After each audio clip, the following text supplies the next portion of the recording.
طيب، من دروس الأزمة بين الجزائر ومدريد زيادة على ملف الهجرة غير الشرعية أن الجزائر لم تستعمله ورقة ابتزاز وضخ. صحيح. تعرف المغرب عندما تكون لها خلافات مع مدريد تفتح الحدود وتترك، وحدثت مجازر وجرائم. نعم. وتوفي العشرات من المهاجرين غير الشرعيين. يعني كانت هنالك الصور مؤلمة شفناها، وهذا لأن المغرب أيضا قابل دور الدركي في المنطقة. الجزائر تقوم باحترام معاهدات دولية. من الدروس أنها لم تستعمل الهجرة الشرعية والقدر.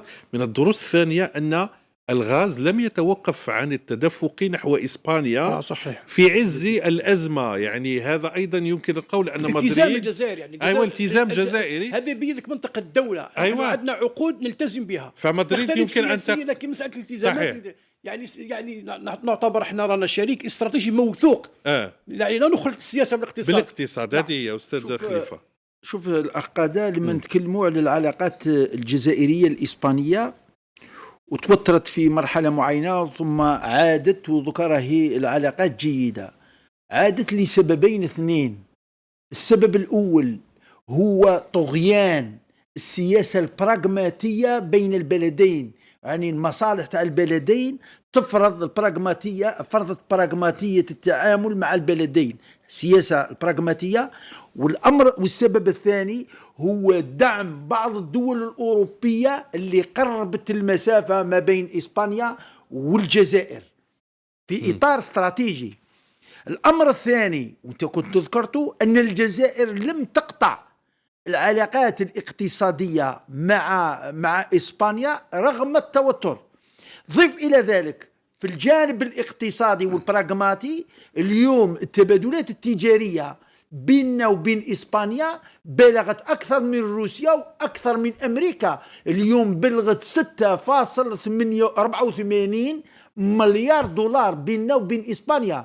وزيد الشيء الجميل في هذا الرقم هو أن صادرات إسبانيا إلى الجزائر هي تقدر ب 846 مليون أورو، والبقية هو صادرات الجزائر أكيد من الطاقة ومشتقاته وما إلى ذلك إلى إسبانيا ب6 ملايير فاصل واحد لصادرات الجزائر. وبالتالي اليوم الطابع البراغماتي يفرض عليك في بعض الأحيان أنك تبقي هذه العلاقات، خاصة أن الدعم الأوروبي بعض الدول الأوروبية قربت المسافة.